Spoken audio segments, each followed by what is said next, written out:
GS tube में आपका स्वागत है। और हम लोग आज से जो यूपी ट्रिपल एस सी पेट है, यूपी ट्रिपल एस सी पेट, उसका जो सिलेबस मैंने आपको बताया है और ऑथेंटिक सोर्स से बताया है, तो उसके सिलेबस के हिसाब से हम लोग आज से अध्ययन अपना प्रारंभ करेंगे। और लगभग रोज ही आपकी क्लास, आपको वीडियो लेक्चर मिल जाया करेगा।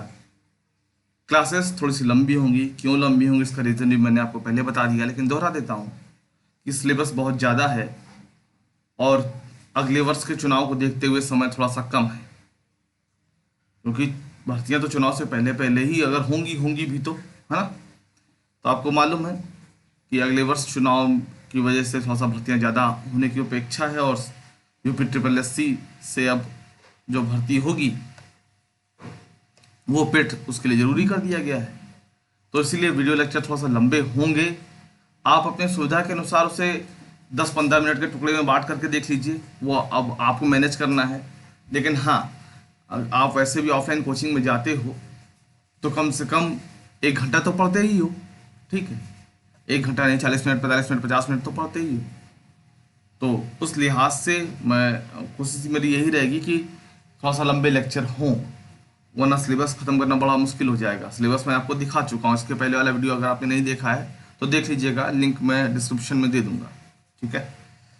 चलिए बिना किसी लाग लपेट के शुरू करता हूँ।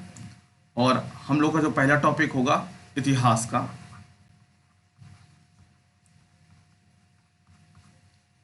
इतिहास पे देखिए, आमतौर पे एक आपकी धारणा है कि इसको पढ़ते हैं लेकिन भूल जाता है। आप पढ़ते हैं लेकिन भूल जाते हैं, पढ़ते हैं भूल जाते हैं। उसका कारण तरह से समझ लीजिए, क्योंकि आज ही चर्चा करना जरूरी है, वरना आगे, वरना फिर कहेंगे सर आप पहले क्यों नहीं बताए। पढ़ते हैं भूल जाते हैं, इसका क्यों होता है ऐसा? ऐसा इसलिए होता है क्योंकि आप इतिहास को एक घटना के रूप में पढ़ते हैं, उस घटना के कारण पर नहीं जाते, उसके परिणाम पर नहीं जाते। और अगर परिणाम पे चले जाएंगे तो क्यों, तो यही जो परिणाम होगा ये किसी अन्य घटना का कारण बन जाएगा। मैं एक उदाहरण देता हूँ। एंशियंट इंडिया आपने अपनी इतनी डीप नहीं पढ़ी होगी, लेकिन आप सभी ने लगभग आधुनिक भारत तो ठीक से पढ़ा ही होगा। अब आधुनिक भारत में अगर आप ये देखिए कि अगर 1907 में जो सूरत का अधिवेशन हो रहा है, जहाँ पर कांग्रेस विभाजित हो रही है, वो क्यों हो रही है? वो किस घटना का परिणाम है? किसी घटना का तो परिणाम है ही। नरम दल और गरम दल पहले से टकराव चल रहा था, इसी बीच 1905 में बंगाल विभाजन हो जाता है। ये एक हुआ, घटना हुई, जिसका परिणाम इस रूप में देखने को मिला। अब ये परिणाम किसी अन्य घटना का कारण है कि भाई देखिए, इसके बाद आप देखते हैं कि जो क्रांतिकारी गतिविधियां थोड़ा सा तेज हो जाती हैं। और इसी के अंतर्गत आप पाते हो कि 1911 में घोषित और 12 में राजधानी परिवर्तन के दौरान दिल्ली बम ब्लास्ट होता है। प्रफुल्ल चाकी वाली घटना होती है, किंग्सफोर्ड वाली घटना होती है। तो मेरा यही आपसे समझाने का आशय है कि एक घटना जब घटती है तो उसका असर सामान्य नहीं होता है, उसका असर कहीं ना कहीं दूरगामी होता है, ठीक है। आप एंशियंट इंडिया में भी ऐसे ही पढ़ेंगे कि एक घटना जब घटती है तो उसके कुछ कारण होते हैं, और कारण होते हैं तो उसका कुछ परिणाम आता है, और यही परिणाम किसी अन्य घटना के लिए कारण का काम करती है। अब आप देखिए, इस घटना से इस घटना तक का एक रास्ता है, कुछ कारण हैं जो कि तार्किक हैं। अगर आप इससे घटना को याद रखते हैं तो आपको वही घटना याद रहेगी। क्यों याद रहेगी? देखिए, आपको छोटी छोटी ये मोतियां हाथ में 10, 12, 15, 20, 25 देर पकड़ा दी जाएं तो आपके दिमाग में हमेशा टेंशन बनी रहेगी, कहीं हाथ से कोई गिर ना गया हो। और हर बार गिनती करना आसान नहीं कि आप हर बार मोती संभाल लें। लेकिन इन्हीं मोतियों को अगर आप एक धागे से बांध देते हैं, एक धागा पिरो देते हैं, तो ये मोतियां न सिर्फ संभाल के रखना आसान हो जाता है, बल्कि इधर से उधर कहीं भी ले जा सकते हैं, ले आ सकते हैं। रिस्क भी खत्म हो जाता है। तो यही बात है, आपको इतिहास जो पढ़ना है वो इस अप्रोच के साथ पढ़ना है कि हम घटना पढ़ेंगे और घटना के पहले के कारण क्या हुए हैं उसको समझेंगे और उसका परिणाम प्रभाव समझेंगे। तभी आप इतिहास को लंबे समय तक याद रख सकते हैं। अगर ऐसा नहीं करेंगे तो आपको ये लगेगा कि आप हर साल इतिहास पढ़ते हैं और हर साल भूल जाते हैं। हर साल पढ़ेंगे, हर साल भूलेंगे और दोष देंगे विषय का। दोष विषय में नहीं है, दोष कहीं ना कहीं आपकी अप्रोच में है इतिहास पढ़ने की। उसको थोड़ा सा हमें ठीक करना होगा। ठीक है, तो कैसे ठीक करेंगे मैंने आपको बताया। कोई घटना अगर है तो उस घटना के कारण को देखिए, उससे आने वाला परिणाम प्रभाव को दे पढ़िए। तो वो अपने आप में सिलेबस का हिस्सा भी है और आपको एक रीजनेबल तर्क के पीछे का कारण भी पता चल जाएगा, तो आपको ज़्यादा समय तक याद रहेगी। छोटी सी बात, एक उदाहरण और देना चाहूँगा। आप ऐसे सभी इतिहास की शिकायत रहती है, भूल जाते हैं, याद रखते हैं, याद करते हैं, भूल जाते हैं, हर बार पढ़ते हैं, भूल जाते हैं। लेकिन याद कीजिए, आपने छोटे में से दादी बाबा में से कोई कहानी सुनी होगी, वो अभी तक याद होगी। क्यों? क्योंकि वो आपने पहली बात तो मन से सुना था, एक बात। दूसरी बात जो थी, आप उसके पीछे की कहानी सुन रहे थे। एक तो मन से सुन रहे थे, ये तो सबसे बड़ा कारण है, लेकिन उस कहानी को समझ रहे थे। सिर्फ फैक्ट को पकड़ते तो भूल जाते। तो यहाँ पर भी आप ऐसे ही कीजिएगा। पहली बात तो मन से पढ़िएगा, वो आपको इसमें मतलब कहने वाली कोई बात नहीं थी, लेकिन फिर भी मन लगाना जरूरी होता है। मन से करिएगा। प्लस ये मत सोचिएगा कि केवल फैक्ट फैक्ट याद कर ले, अरे कहानी कौन याद करेगा। नहीं, कहानी याद नहीं करनी है, कहानी सिर्फ समझनी है। क्या आपने छोटे में कहानी जो दादी बाबा ने सुनाया था, क्या आपने याद की थी? नहीं, याद तो नहीं की थी, तो फिर याद कैसे रह गई? इस बात को सोचिएगा थोड़ा सा। ठीक है, तो ये शुरुआती चर्चा के बाद अब आते हैं अपने विषय पर। और आपको जैसा कि मालूम है, आपको मालूम है, मैं इसलिए बार बार कह रहा हूँ क्योंकि मैं सिलेबस बता चुका हूँ। ठीक है, और कोई बात नहीं है। सिलेबस आप ऐसे किसी ने नहीं देखा हो तो पहला वीडियो देख लीजिएगा, डिस्क्रिप्शन में लिंक दे दूंगा। ठीक है, तो मेरा ये कहने का मतलब है कि आपने सिलेबस जब देखा तो आपको सबसे बड़ा जो आपको मिला होगा सिलेबस, वो मिला है आपको इतिहास का। और इतिहास 10 नंबर की पूछी जानी है, जिसमें कि आपको एंशियंट और मिडिवल 5 नंबर की, और राष्ट्रीय आंदोलन वाला चैप्टर जो है, वो जो पार्ट है वो 5 नंबर का वो है। तो सिलेबस बड़ा है, तो हम लोग इसे तेजी से शुरू करेंगे। मैंने पहले ही कहा कि लेक्चर लंबे होंगे, तो उसके लिए परेशान नहीं होइएगा। ठीक है, तो हमारा जो आज का पहला टॉपिक है वो रहने वाला है सिंधु घाटी सभ्यता। ठीक है, सिंधु घाटी सभ्यता। सिंधु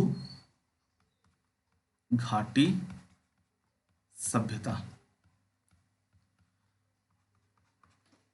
ठीक, सिंधु घाटी सभ्यता, आपसे यहां से जो प्रश्न पूछे जाते हैं नॉर्मली, वो ऐसे कि पशुपति की मूर्ति कहां से मिली, लिपस्टिक कहां से मिली,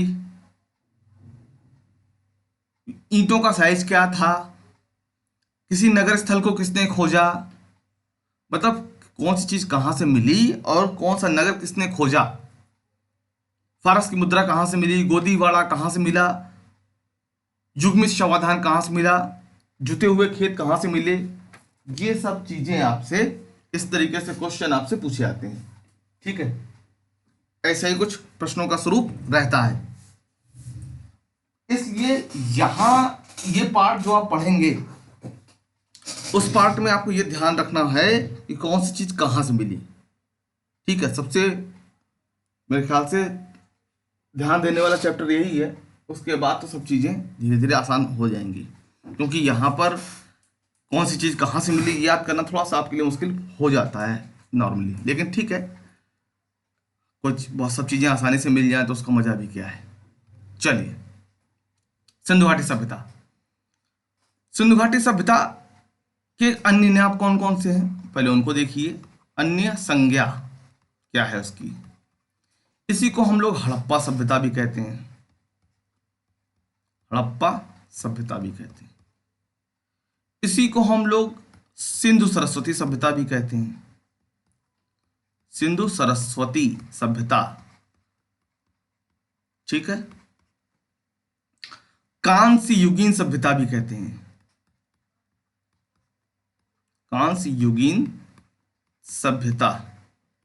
ठीक, इसी को कहते हैं प्रथम नगरीय सभ्यता।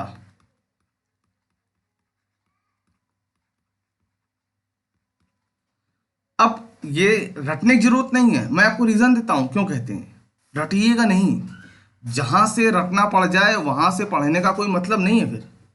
ठीक है, रटना तो उसको कहते हैं कि बस रट, समझ नहीं आ रही चीज तो रट डालो। 10-5% का एरिया है वो पूरे इतिहास में, लेकिन जिससे ज़्यादा का रटना पड़े तो बेकार है। देखिए, ध्यान दीजिए, इसको क्यों कहते हैं हड़प्पा सभ्यता, या इसको क्यों कहते हैं, तो जो देख लीजिए क्यों कहते हैं। जैसा कि आपको पता है, सिंधु सभ्यता में सबसे पहला खोजा जाने वाला स्थल कौन था? हड़प्पा। सबसे पहले खोजा गया। कारण इसलिए भी याद रखिएगा, हो सकता है आपसे ये 4 विकल्प देकर के पूछ भी दे कारण क्या है, तो ध्यान रखिए। हड़प्पा पहले सबसे पहले यही खोजा गया, कब? 1921 में दयाराम साहनी द्वारा। इसीलिए इस सभ्यता को हड़प्पा सभ्यता भी नाम दिया गया। ठीक है, अब ऐसे समझिए, मान लीजिए आपके आसपास कोई भी महिला, आप सुनते होंगे गांव में, क्या शहरों में भी यही हाल है, कि उस महिला का कोई भी नाम हो, कितना भी अच्छा नाम हो, कितना भी कैसा भी नाम हो, होता क्या है कि जब उसका विवाह हो जाता है तो उसकी पहचान उसके पहले बच्चे से होती है। फिर वो मोनू, सोनू, राजू, पिंकी, चिंकी की मम्मी बन के रह जाती है। सब आइडेंटिटी खत्म, और उसके बाद चाहे जितने भी बच्चे हो जाएं, लेकिन पहला बच्चा जो है, आइडेंटिटी उस औरत की उस पहले बच्चे से ही बनती है। पिंकी की मम्मी, सोनू की मम्मी। तो यही हाल यहाँ पे भी है। इस सभ्यता में पहला स्थल जो खोजा गया है वो हड़प्पा खोजा गया है, और यही वो कारण है कि इसको हड़प्पा सभ्यता भी नाम दिया गया है। कारण पर जाइएगा, हड़प्पा सभ्यता क्यों कहते हैं? क्योंकि सबसे पहले इसको खोजा गया, यही कारण है। ठीक है, अगले कारण, अगले नाम पे चलते हैं, सिंधु सरस्वती सभ्यता। देखिए, सिंधु सरस्वती सभ्यता क्यों कहते हैं? इसलिए कहते हैं क्योंकि सिंधु सभ्यता, घाटी सभ्यता, ये जो नाम है ना, ये इसलिए क्योंकि प्रारंभिक जो उत्खनन हुआ, प्रारंभिक जो खुदाई हुई, उसमें ज़्यादातर स्थल सिंधु नदी के पास मिले, सिंधु नदी के तट पर मिले। इसीलिए इसको सिंधु सभ्यता भी कहते हैं। मतलब सिंधु घाटी सभ्यता क्यों कहते हैं, इसका भी रीजन मैंने आपको दे दिया, क्योंकि प्रारंभिक जो स्थल मिले हैं उत्खनन के दौरान वो सिंधु नदी के आसपास मिलने से सिंधु घाटी सभ्यता बोल दिया गया। लेकिन बाद में जब उत्खनन हुआ है तो ज्यादातर जो मिले हैं वो गंगा, गंगा नहीं, सरस्वती, शायद गंगा में भूल गया, बोल क्या गया, लिख ही रहा था तो बोल ही गया हूँगा। सरस्वती नदी के मैदान पर, सरस्वती जो नदी है उसमें विस्तार ज्यादा देखा गया। ठीक है, मतलब आज की डेट में ये समझिए कि अगर 1400 बस्तियां खोज ली गई हैं तो करीब 80% आपको सरस्वती नदी के आसपास एरिया मिलता है। इसीलिए फिर सिंधु घाटी सभ्यता के बाद ये नाम दिया गया सिंधु सरस्वती सभ्यता। ठीक है, सिंधु सरस्वती सभ्यता। अब चलते हैं दूसरे कारण पर, कांस्य युगीन सभ्यता। कांस्य युगीन सभ्यता, कांस्य एक धातु होती है, धातु जो तांबा और टिन से बनती है, तांबा प्लस टिन, ब्रॉन्ज जिसे आप समझते हैं, ब्रॉन्ज कहते हैं। ठीक है, तो याद कीजिए, मानव द्वारा सबसे पहला इस्तेमाल किया हुआ धातु कौन सा है? तांबा। ये लिखा हुआ है, ये भी आपका प्रश्न बन सकता है, अलग से नोट करके लिख लीजिएगा कि मानव द्वारा सबसे पहले प्रयोग की जाने वाली धातु कौन सी है? तांबा। ये तांबा, कॉपर। ठीक है, कॉपर, लेकिन एक बात है कि कॉपर काफी सॉफ्ट मेटल माना जाता है, मुलायम धातु। इसमें थोड़ी कठोरता के लिए मिलाया गया टिन। तो तांबा और टिन मिलाकर के जो धातु बनती है उसको कहते हैं कांस्य, ब्रॉन्ज। ठीक है, तो इस सभ्यता में लोग, मतलब हड़प्पा सभ्यता में, सिंधु घाटी सभ्यता में लोग ज्यादातर कांस्य का प्रयोग कर रहे हैं, इसीलिए इनको कांस्य युगीन सभ्यता कहा गया। ठीक है, कारण मिल गया आपको। सबसे पहले तांबा इस्तेमाल हुआ, तांबा में कठोरता के लिए थोड़ा सा टिन मिलाया गया, तो उसको आप ताम्र पाषाणकालीन सभ्यता भी किताब में देखिए, मिल जाएगा आपको। लेकिन ये तांबे से ऊपर, मतलब तांबे से आगे की सभ्यता है, तांबा में टिन मिला के ये लोग तांबे को थोड़ा सा मजबूती प्रदान कर रहे हैं। लोहा भी प्रयोग में नहीं है, ध्यान रखिएगा, लोहा प्रयोग में नहीं है। यहाँ अभी तांबा प्रयोग हो रहा है, तांबा के बाद कांस्य प्रयोग हो रहा है, ठीक है, इसीलिए इसको कांस्य युगीन सभ्यता कहते हैं। जैसे इसके पहले की सभ्यता को ताम्र पाषाणिक कहते हैं, उसके पहले की सभ्यता को पाषाणिक कहते हैं, ठीक है। वो सिलेबस में हमारे नहीं है, इसलिए मैंने यहाँ पे चर्चा आपसे नहीं की है। हाँ, कहीं महत्वपूर्ण बिंदु ऐसे आता है, जैसे कि मैंने यहाँ बताया सबसे पहले प्रयोग की जाने वाली धातु जो है तांबा है, तो ऐसी चर्चा आती है तो मैं आपसे कर दूंगा, ठीक है। तो इसका कारण क्या है, क्योंकि ये कांस्य यहाँ प्रयोग करते थे, इसलिए इसको कांस्य युगीन सभ्यता कहा गया। अब एक नाम और है प्रथम नगरीय सभ्यता। प्रथम नगरीय सभ्यता क्यों कहते हैं, तो प्रथम नगरीय सभ्यता इसलिए कहते हैं कि सबसे पहले नगरीय तत्वों का यहाँ देखा गया। सबसे पहले जो नगरीय तत्व हैं उनके दर्शन इसी सभ्यता में हमें मिलते हैं, इसीलिए इसे प्रथम नगरीय सभ्यता भी कहते हैं। नगरीय तत्व मतलब, नगरीय तत्व का मतलब है जो कृषि से अलग, जब ज्यादा जनसंख्या किसी कृषि में, जो ज्यादातर आबादी कृषि से अलग उद्योग में लिप्त थी, इसीलिए इसको नगरीकरण कहा जाता है। नगरीकरण के और भी हैं, जैसे पक्के मकान हो गए, सड़क हो गए, खैर उसके नगर नियोजन में भी हम लोग चर्चा करेंगे, लेकिन पहला जो नगरीय तत्वों का अवलोकन है यहाँ से होता है, इसलिए इसे प्रथम नगरीय सभ्यता भी कहते हैं। तो हड़प्पा सभ्यता या सिंधु घाटी सभ्यता के अन्य नाम कौन कौन से हैं? सिंधु घाटी सभ्यता के अन्य नाम हड़प्पा सभ्यता है, सिंधु सरस्वती है, कांस्य युगीन है, प्रथम नगरीय सभ्यता। क्यों? नगरीय तत्व सबसे पहले इसी सभ्यता में देखने को मिलते हैं, ठीक है। उस समय की जितनी भी सभ्यताएं थीं उसमें किस में देखने को मिलता है, तो हड़प्पा सभ्यता में। कांस्य युगीन सभ्यता क्यों कहते हैं? क्योंकि सबसे पहले कांस्य का प्रयोग इस सभ्यता में देखने को मिलता है। सिंधु सरस्वती सभ्यता, क्योंकि पहले ज्यादातर जो नगर थे वो सिंधु नदी के तट पर मिलते हैं, लेकिन अब जो बात के उत्खनन हुए हैं सिंधु सरस्वती पर ज्यादा उसका विस्तार देखा गया हड़प्पा सभ्यता का, तो उसे सिंधु सरस्वती सभ्यता भी कहा गया। इसके बाद हड़प्पा सभ्यता क्यों कहते हैं? क्योंकि सबसे पहले वही स्थल खोजा गया, ठीक है। तो उम्मीद करता हूँ आपको चीज़ें क्लियर हो गई होंगी, नहीं हुई है तो वीडियो को थोड़ा सा दोबारा भी आप देख लीजिएगा, वीडियो तो आपके हाथ में है, ठीक है।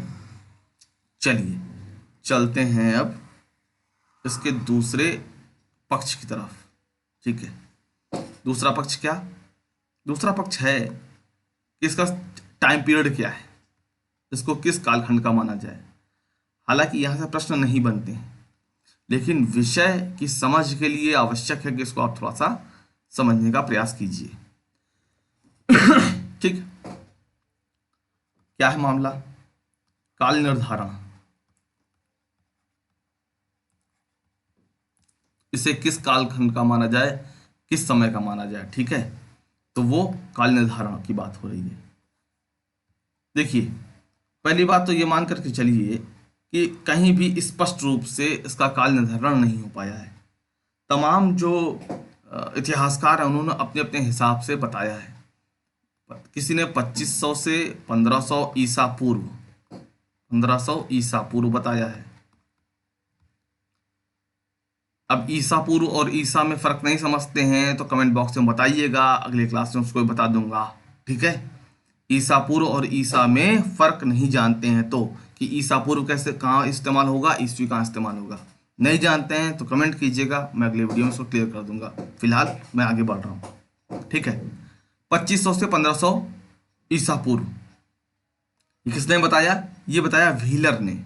व्हीलर याद रखने की जरूरत नहीं है, बस एक मोटा एक औसत रूप से दिमाग में रखिए बस। फिर 2350 से 1750 ईसा पूर्व, ये डीपी अग्रवाल साहब, डीपी अग्रवाल साहब। 3250 से 1750, 1700 ने 2750 ईसा पूर्व, मार्शल साहब कहते हैं। मार्शल, ये सब इतिहासकार हैं, अपने हिसाब से सब व्याख्या कर रहे हैं। लेकिन एक जो वैज्ञानिक विधि है जो आपने पढ़ा होगा, radio carbon dating, radio carbon dating, उससे इसकी जो अवस्था है वो 3500 से 1300 ईसा पूर्व की मिली है। इसका क्या मतलब है? इसमें यह माना गया कि 3500 ईसा पूर्व से और 2600 तक एक प्रारंभिक अवस्था थी। मेरा प्रारंभिक अवस्था का मतलब ये कहने से है कि आप आज जिस भी नगर में रह रहे हैं उस नगर का अगर आप 50-60 साल पुराना कोई फोटो देखेंगे तो वो उस तरीके से नहीं बचा होगा, बहुत सारी उसमें कमियां आपको दिखेंगी। चलिए आपने आपका नगर चलिए बहुत समृद्ध मान लिया, मुंबई की ही आप काम कीजिए, आज की फिल्में देख लीजिए, 20-30 साल पुरानी फिल्में देख लीजिए, आपको मुंबई के लोकेशन में बहुत हरियाली दिखेगी, बहुत अंतर दिखेगा, घर के बनने के स्वरूप में बहुत अंतर दिखेगा। तो यही कहने का मतलब है, हर बस्ती, हर आवास, हर गांव हमेशा से एक जैसा नहीं होता है। शुरुआत में कुछ प्रारंभिक अवस्था में होता है, फिर कुछ समय ऐसा आता है कि वो परिपक्व अवस्था में आता है, मेच्योर्ड एज में आता है, ईसा पूर्व तक। और फिर 1900 से 13 सा क्या होता है, इसे कहते हैं क्या, इसे कहते हैं पूर्व हड़प्पाई चरण। पूर्व हड़प्पाई चरण, इसको कहते हैं परिपक्व हड़प्पाई चरण, इसको कहते हैं उत्तर हड़प्पाई चरण। देखिए, नगरीय अवस्था से पहले की स्थिति ये है, ये टाइम पीरियड नगरीय अवस्था से पहले की। नगर ध्यान रखिएगा एकदम से नहीं बस जाते हैं, ठीक है, नगर एकदम से कभी नहीं बसते हैं, ठीक, पहले गांव ही बसते हैं, गांव से जब ऊपर की स्टेज होती है तब वो नगर की स्थिति में आता है, ठीक है। ये परिपक्व मतलब यहाँ पर नगरों की स्थापना हो गई है, नगर अपनी अर्थव्यवस्था से संचालित हो रहे हैं, खाने पीने के लिए ये ग्रामीणों पर निर्भर हैं, बाकी अपनी अर्थव्यवस्था से संचालित हैं। वो टाइम पीरियड ये वाला है 2600 से 1900 ईसा पूर्व, ये ठीक है। और 1900 से 1300 भाई नगर का किसी कारणवश मान लीजिए कि अवसान हो रहा है, नष्ट हो रहे हैं, धीरे धीरे खत्म हो रहा है, ठीक है। अब इस बात को ऐसे समझिए, नष्ट होना का क्या मतलब है। मान लीजिए कि नदी के किनारे बसा है, बाढ़ आ गई और धीरे धीरे वो नगर जो है आकार में सिकुड़ता जा रहा है, नष्ट होता जा रहा है, तो ये अवस्था है, ठीक है। यहाँ बहुत ज़्यादा याद रखने की ज़रूरत नहीं है, हाँ एक बार पढ़ने की ज़रूरत है कि अंदाज़ा एक हो जाए कि कैसे क्या क्या होता चला गया। क्यों? क्योंकि पूरी फिल्म अगर आपको याद रहती है उसका कारण यही है कि आप उस फिल्म में पूरी डिटेल में जानकारी ले लेते हैं। फिल्में याद रहती है ना, गाना याद रहते हैं, उसका कारण यही है कि पूरी जानकारी आप वहां पर ले रहे हैं। चलिए, इसके बाद अब ये सभ्यता जब थी तो सभ्यता का विस्तार कहां से कहां था। सभ्यता का विस्तार पढ़ते हैं भाई, कहां से कहां तक फैली थी, ठीक। तो ईस्ट, वेस्ट, नॉर्थ, साउथ, ये सभ्यता कहां से कहां तक फैली थी, क्योंकि ये प्रश्न आपसे पूछा जाता है। आप ध्यान दीजिएगा, बड़ा ही इंपॉर्टेंट पार्ट है ये, शुरुआत से ध्यान देते चलिएगा। पूछा जाता है कि हड़प्पा सभ्यता का सबसे पूर्वी बिंदु कौन सा है। सबसे पूर्वी बिंदु है आलमगीरपुर। आलमगीरपुर किस नदी के तट पर है, तो ये हिंडन नदी के तट पर है। किस नदी के तट पर है, हिंडन नदी। हिंडन एयरबेस भी है उत्तर प्रदेश में, ठीक है। हिंडन नदी ये कहां पड़ेगा, उत्तर प्रदेश में, ये आलमगीरपुर पड़ेगा, ठीक है। अच्छा, पूछा ये जाए कि सबसे उत्तरी बिंदु कौन सा है, तो मांडा। मांडा कहां पड़ेगा, जम्मू कश्मीर में। खैर अब उसे जम्मू कश्मीर नहीं कहा जाता है, लद्दाख कह लीजिए, ठीक है, यहां पर लद्दाख, ठीक। किस नदी के तट पर है, तो ये चिनाब नदी के तट पर है। चिनाब नदी, कहीं अस्किनी भी लिखा हो तो गलत नहीं होगा, क्योंकि दोनों एक ही नदी के नाम है, ठीक है। अब आपसे सबसे पश्चिमी बिंदु पूछे, आप कहेंगे सुतका गेंडोर। सुतका गेंडोर कहां पर है ये, तो बलूचिस्तान में,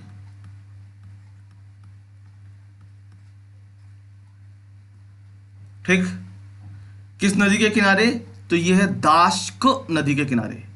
दाश्क नदी के तट पर है। सबसे दक्षिणी बिंदु कहां है, तो वो है दैमाबाद। दैमाबाद कहां पर? महाराष्ट्र। किस नदी के तट पर है? तो गोदावरी। गोदावरी।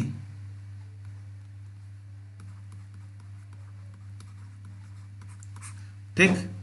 तो सबसे पूर्वी क्या होता है एग्जाम में, मैं पहले क्वेश्चन का टाइप बता दूं ताकि आपको इसके महत्व समझ में आ जाए। सबसे पूर्वी बिंदु लिख देगा, पश्चिमी लिख देगा, उत्तरी लिख देगा, दक्षिणी लिख देगा, और यहाँ चारों स्थल लिख देगा और आपसे कहेगा मिलाने को। ठीक है, आप मिलाओ, आप यहाँ पे मिलान करना होगा। इस तरीके से प्रश्न भी पूछे जा सकते हैं, या आपसे ऐसे पूछे सबसे पूर्वी बिंदु आलमगीरपुर किस नदी के तट पर है, ऐसे भी प्रश्न पूछा जा सकता है। तो याद रखिएगा, यहाँ पर जितने स्थल लिखे हैं वो तो महत्वपूर्ण है ही, साथ ही साथ किस नदी के तट पर है वो भी अति महत्वपूर्ण है। ठीक है, अब आगे लेक्चर पे ध्यान दीजिए। अब उत्तरी बिंदु से दक्षिणी बिंदु की जो दूरी है वो करीब करीब 1400 किलोमीटर है। मतलब नॉर्थ से साउथ की दूरी कितनी है? 1400 किलोमीटर। ठीक। और ईस्ट से वेस्ट की जो दूरी है वो है करीब करीब 1600 किलोमीटर। और पूरे एरिया का जो क्षेत्रफल है करीब करीब 12,99,600 वर्ग किलोमीटर। तो मतलब एक बहुत बड़े एरिया में ये सभ्यता विस्तारित आपको देखने को मिलती है। सबसे पूर्वी बिंदु कौन? आलमगीरपुर। सबसे पश्चिमी बिंदु सूतकागेंडोर। सबसे उत्तरी मांडा। सबसे दक्षिणी दैमाबाद। किस नदी के तट पर आलमगीरपुर? तो हिंडन। मांडा चिनाब नदी के तट पर, सूतकागेंडोर दास्त नदी के तट पर, दैमाबाद गोदावरी नदी के तट पर। एकदम याद रखिएगा, ये प्रश्न पूछे जाते हैं, प्रीवियस ईयर क्वेश्चन उठा करके देखेंगे तो वनडे एग्जाम में भी पूछा गया है और सिविल सेवा में भी पूछा गया, खूब पूछा जाता है ये सब। ठीक है। हाँ, अब यहां पर कुछ अपवाद की भी चर्चा कर लेते हैं। जैसे कि मैंने आपको यहां पर अभी आपको बताया, समझाया कि भाई देखिए, नॉर्थ में बिंदु क्या है, साउथ में क्या है, ईस्ट में क्या है, वेस्ट में क्या है, वो तो ठीक है। लेकिन दो नगर ऐसे हैं, या दो स्थल कहें, नगर ना भी कहें उनको, तो स्थल कहें, कौन कौन से? मुंडी गाक। मुंडी गाक और शुर्तुगई। शुर्तुगुई। ये दो स्थल अफगानिस्तान के हैं। अफगानिस्तान। ये दो स्थल अफगानिस्तान के हैं, मुंडी गाक और शुर्तुगुई। लेकिन इन्हें हड़प्पा सभ्यता से सुमेलित किया जाता है, हड़प्पा सभ्यता का स्थल माना जाता है। तो इस लिहाज से ये भी बड़े महत्वपूर्ण है, क्योंकि सामान्य जो विस्तार है उसमें मैंने आपको अफगानिस्तान नहीं बताया है। लेकिन अगर आप अपवाद को समझते हैं, एक्सेप्शन को समझते हैं, तो मुंडी गाक और शुर्तुगाई दो स्थल हैं जो अफगानिस्तान के हैं, लेकिन हड़प्पा सभ्यता से इन्हें जोड़ा जाता है। तो काफी महत्वपूर्ण ये जानकारी है, इस पर थोड़ा सा ध्यान देने का प्रयास कीजिए। ठीक है, चलिए अब आगे चलते हैं हम लोग। थोड़ा सा आगे। अब जो हड़प्पा सभ्यता है उसका मूल्य किस लिए है? तो उसका हड़प्पा सभ्यता का जो मूल्य है वो अपने नगर नियोजन के लिए, अपनी विशिष्टता के लिए खास तौर पर जानी जाती है। ठीक है, नगर नियोजन। तो नगर नियोजन की क्या खासियत है वो देख लें तो हम लोग का काम काफी हल हो जाए। चलिए, नगर नियोजन। ठीक, नगर नियोजन। सबसे पहले आप जो पढ़ते हो, मैं यहाँ पूरा लिख नहीं रहा हूँ, मैं आराम से बोल दूंगा, आप लिख लीजिएगा। पूरा लिखूंगा तो फिर और भी लंबा सब कुछ हो जाएगा। मैं बोल रहा हूँ, सिंधु सभ्यता के जो नगर थे जालनुमा थे। जालनुमा, जाल के आकार के। जाल के आकार के क्या मतलब है? आप फिल्मों में देखते हैं कि ऊंची ऊंची बिल्डिंगें ऊपर जब दिखाई जाती हैं तो लगता है कि सब एकदम ऐसे करके बनी हुई हैं, ऐसे करके बिल्डिंग ऊपर से अब एयर व्यू लेते हैं, दिखाया जाता टीवी में, तो आप देखते हैं ऊपर सब ऐसे दिखाई पड़ती हैं। तो इसी को जालनुमा कहा गया है। जालनुमा का और क्या मतलब है आपको मैं समझा देता हूँ। तो आप जरा सा ध्यान दीजिएगा। लेकिन चूंकि फिगर यहाँ पे 2D बनेगा, 2 डायमेंशनल बनेगा, इससे थोड़ा सा आपको ज़्यादा समझना की कोशिश करनी पड़ेगी। मान लीजिए कि ये सड़क है, ठीक है, तो इस सड़क से जो मिलती हुई सड़क होगी वो भी 90 डिग्री पे आएगी, और जो सड़क होगी वो भी 90 डिग्री पे ऐसे आके मिलेगी। मैं सड़क बना रहा हूं अभी, ठीक है, ये सड़क ऐसे करके 90 डिग्री पे आएगी, ऐसे करके ये सब 90 डिग्री पे। इसको जो और जो दूसरी सड़क होगी वो भी ऐसे 90 डिग्री पे काटेगी, ऐसे सब सड़क एक दूसरे को 90 डिग्री पे काटेगी। तो सबसे पहली बात कि एक तरफ आप सड़क देख रहे हैं, सब एक दूसरे को समकोण पर काटती हैं, सड़कें व नालियां। अरे सड़क काटेगी तो नाली भी तो काटेगी, एक दूसरे को समकोण पर काटती हैं, ठीक है। अब नाली और सड़क के बीच में जो एरिया बचा है, ये वाला, ये वाला, ये वाला, ये वाला, यही तो असामान्य आवास का क्षेत्र हुआ। यहीं पे तो घर बनेंगे। तो जब ऐसे घर बनेंगे तो आप देखेंगे सब जाल के आकार के हैं। जाल का मतलब ये सब इस तरीके से ऐसे करके आपको बने हुए दिखाई पड़ेंगे। तो यही सबसे विशिष्टता है नगर नियोजन की, कि सभी घर जालनुमा पद्धति के हैं, सड़कें और नालियां एक दूसरे को समकोण पर काटती हैं, ठीक है। ये उम्मीद करता हूं बात समझ में आ गई होगी, ठीक। नहीं समझ में आई तो दोबारा देख लीजिएगा इसको। तीसरी जगह चलते हैं। तीसरा क्या पॉइंट है यहाँ पर? तीसरा पॉइंट ये है कि जो पूरा एरिया है हड़प्पा सभ्यता का, वो 2 भागों में विभाजित है। कौन 2 भागों में? एक पश्चिमी टीला, एक पूर्वी टीला कहला रहा है। पश्चिमी टीला और पूर्वी टीला, जो संपूर्ण नगर क्षेत्र है 2 भागों में विभाजित है। कौन सा? पश्चिमी टीला व पूर्वी टीला। टीला, ऊंचाई को टीला कहते हैं ना, टीला, ठीक है। अब ध्यान दीजिए, मान लीजिए ये ईस्ट है, ये वेस्ट है, ठीक है। तो ये कहा जा रहा है पश्चिमी टीला और पूर्वी टीले में बटा हुआ है। दूसरा चीज कही आगे जो मैं कह रहा हूं कि पश्चिमी टीले थोड़े से ऊंचाई पर होते थे, थोड़ा सा ऊंचाई लिए हुए होते थे, जबकि पूर्वी टीले थोड़ा सा नीचे ऐसे करके होते थे, ठीक। ये तो 2 भागों में विभाजित हुआ। कौन सा? ये पश्चिमी टीला हुआ, पश्चिमी टीला, और ये हुआ आपका पूर्वी टीला, पूर्वी टीला।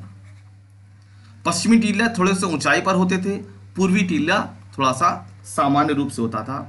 पूर्वी टीला थोड़ा सा बड़ा भी मतलब ज्यादा विस्तारित होता था। और ये कहा जाता है कि कोई देखने नहीं गया, कोई सुनने नहीं गया, कि पूर्वी टीले पे जो इतिहासकार मानते हैं कि ये जो यहाँ पर सामान्य आवास क्षेत्र था, सामान्य आवास क्षेत्र, और ये विशिष्ट आवास क्षेत्र था, ठीक है। दुर्ग, पश्चिमी टीले पे दुर्ग भी मिले हैं, इसीलिए इसको कहा गया कि भाई विशिष्ट आवास क्षेत्र है। दुर्ग मिले हैं, दुर्ग का मतलब किले, दुर्ग कहते हैं किले को, ठीक है। इसके अलावा यहाँ पर मान लीजिए पश्चिमी टीले पर कुछ घर बने हैं, मान लीजिए कि ये कुछ घर बने हुए हैं, ये घर मान लीजिए बने हैं, तो इस घरों के चारों ओर एक बाउंड्री भी है, रक्षा प्राचीर जिसको बोला गया है किताब में, ठीक है। रक्षा प्राचीर, जो पश्चिमी टीला है वहां पर दुर्ग भी मिल रहा है और रक्षा प्राचीर भी मिल रही है, मतलब बाउंड्री वॉल, ठीक है। अब सवाल ये है कि सर इतना सारा हम रटे कैसे? रटने की जरूरत ही नहीं है। अब जरा ध्यान से समझिए क्यों नहीं है। आपसे पूछूं मैं कि सूर्य कहां से निकलता है, आप कहेंगे पूर्व से निकलता है। भाई ये कोई पूछने वाली बात है? नहीं भाई, बिल्कुल पूछने वाली नहीं है, बस ध्यान दिलाना था। अब सूर्य जो पूरब से उगता है, अब ये सामान्य आवास क्षेत्र जो पूरब में बसा है, ये वाला, ये अगर यहां पर बसा होता तो क्या होता? मतलब दोपहर के बाद कहीं जाके इनको धूप नसीब होती। और याद रखिए ये वो समय है जब इलेक्ट्रिसिटी नहीं है, केरोसिन ऑयल नहीं है, अमेटिक तेल भी नहीं है, पेट्रोल भी नहीं है, कोई ऐसी चीज़ है नहीं जो इस तरीके से प्रकाश दे।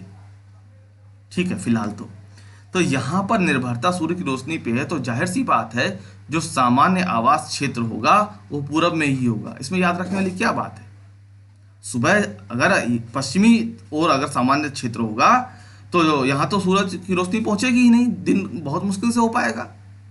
भाई इसकी परछाई बनेगी ना, इसकी परछाई से ढका रहेगा, कहाँ मिल पाएगी इसको रोशनी, मिल ही नहीं पाएगी। तो अब इसमें याद रखने की जरूरत ही नहीं हो गई। सामान्य सी बात है कि सामान्य लोग पूरब में रहेंगे और पूर्वी टीला नीचे भी रहेगा, पश्चिमी टीला थोड़ा सा ऊंचाई पे भी हो सकता है।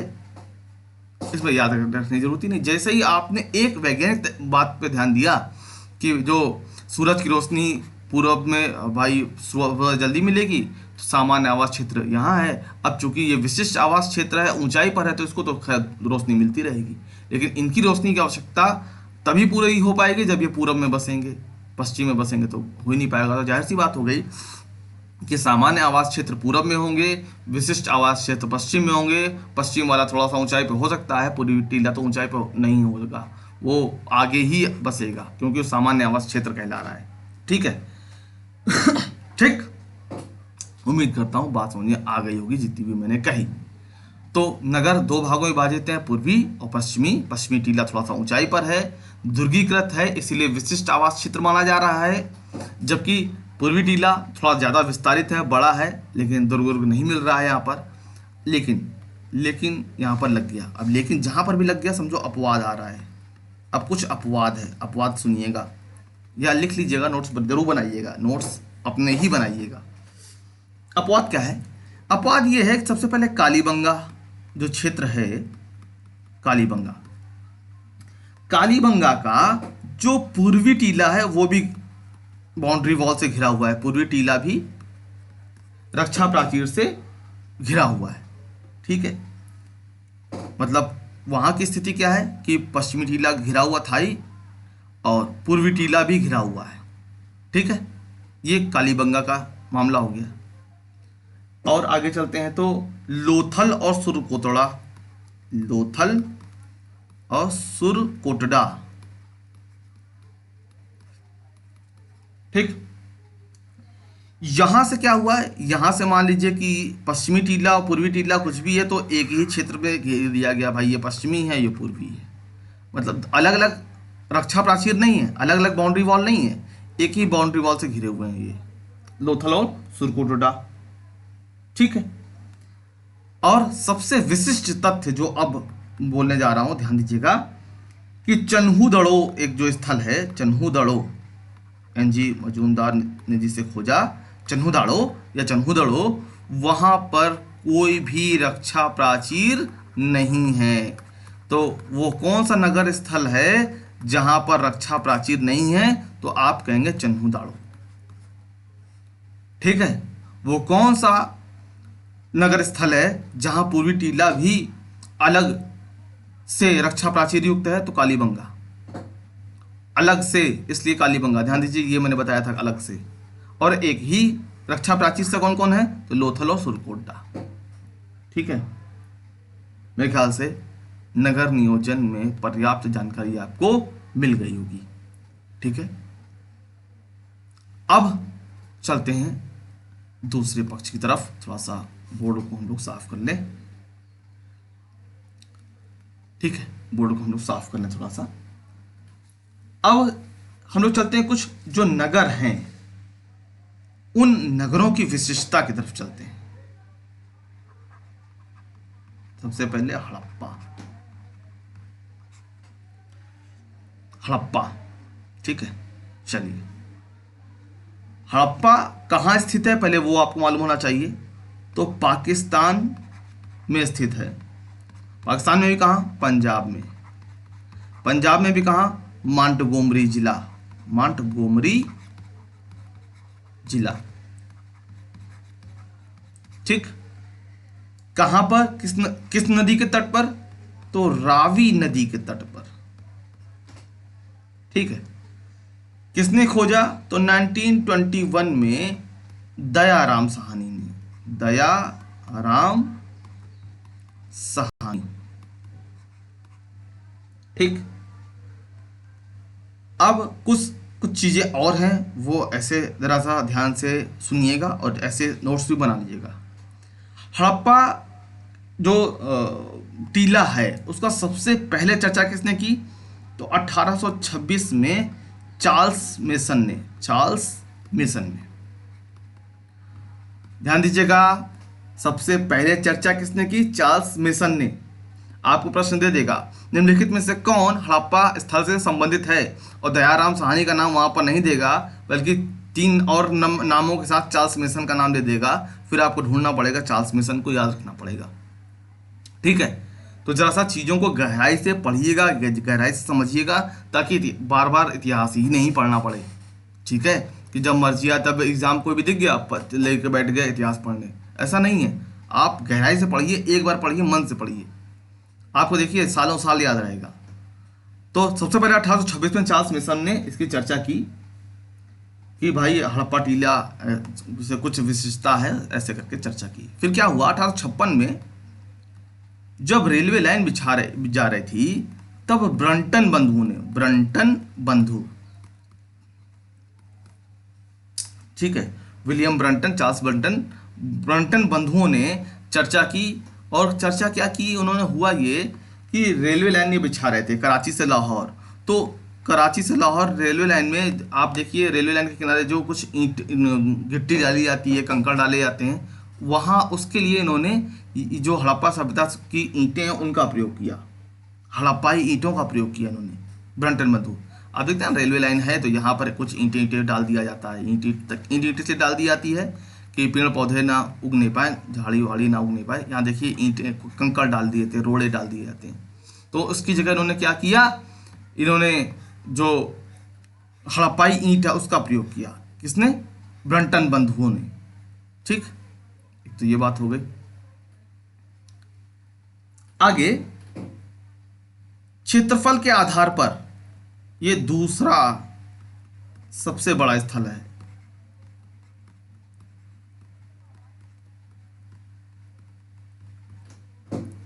ठीक, हालांकि ये तथ्य अब बहुत मान्य नहीं है, क्योंकि राखी गढ़ी अस्तित्व में आ चुका, लेकिन किताब में भी लिखा मिल जाता है, इसलिए मैंने बोल दिया। राखी गढ़ी सबसे बड़ा है, उसका मोहनजोदड़ो है। तो थोड़ा सा ध्यान दीजिएगा बस। भारत में जो राखी गढ़ी है वो भी काफ़ी विस्तारित हो रहा है, धौलावीरा भी काफ़ी विस्तारित हो रहा है। तो फिलहाल आप हल्का सा याद रखिए, हल्का सा इसलिए याद रखिए क्योंकि एग्ज़ाम में आए और एग्ज़ाम में आपको चुनना ही हो तो फिर आप क्या कर लेंगे वहाँ पर। ठीक है, तो क्षेत्रफल के लिहाज से ये दूसरा बड़ा स्थल है। आगे चलते हैं, 1 मिनट।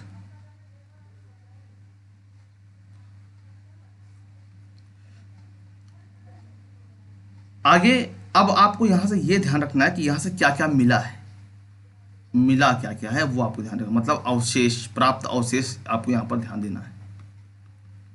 ठीक, पहली बात यहां पर जो श्रमिक आवास मिला है, श्रमिक आवास, वृत्ताकार चबूतरे, अन्नागार, 2 कब्रिस्तान मिले हैं, कितने? 2। शंख का बना बैल, पीतल का बना इक्का बैल, पीतल का इक्का,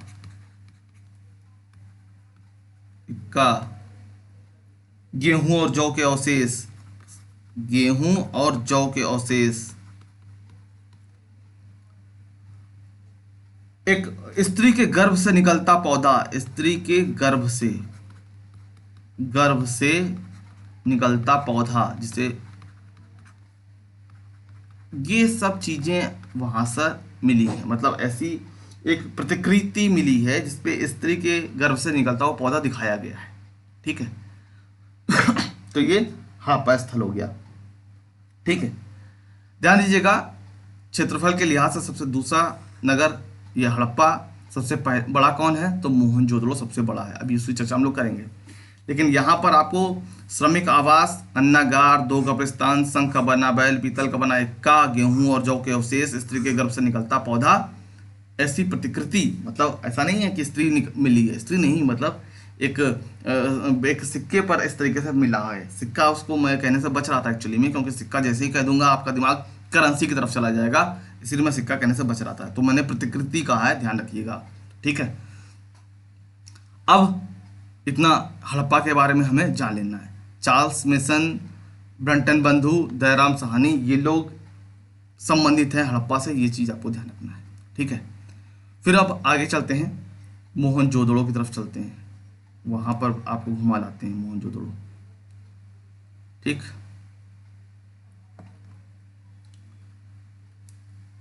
मोहनजोदड़ो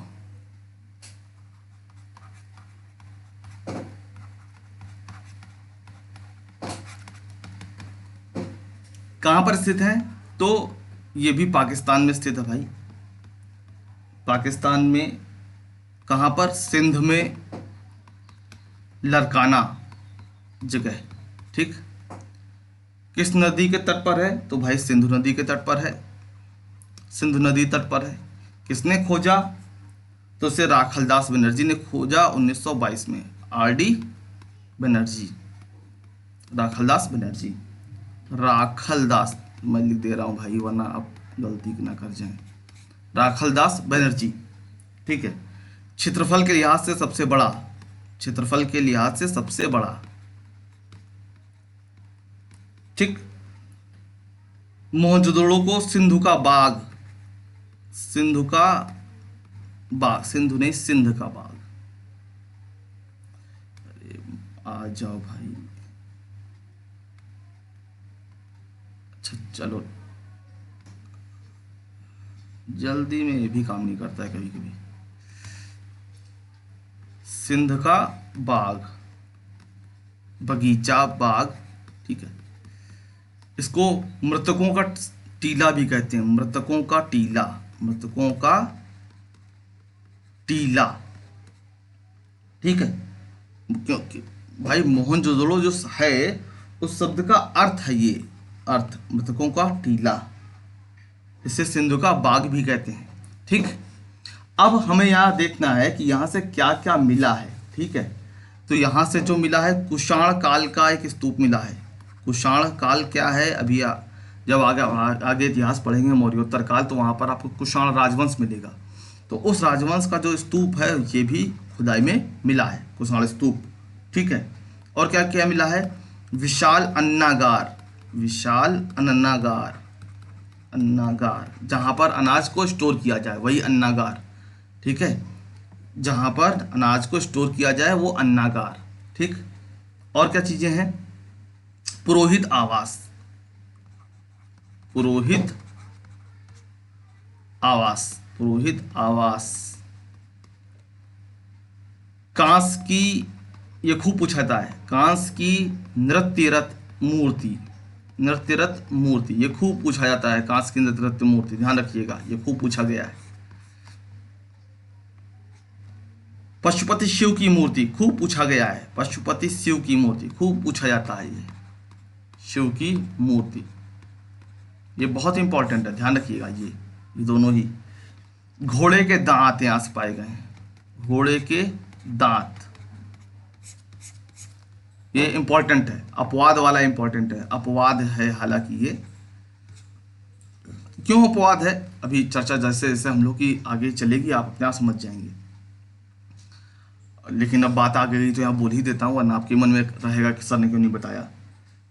देखिए, भारतीय इतिहास में ये माना जाता है कि हड़प्पाई लोग घोड़े से परिचित नहीं थे, घोड़े से परिचित नहीं थे, ठीक है। लेकिन घोड़े के दांत मोहनजोदड़ो से मिले हैं, घोड़े के अवशेष सुरकोटडा से भी मिले हैं।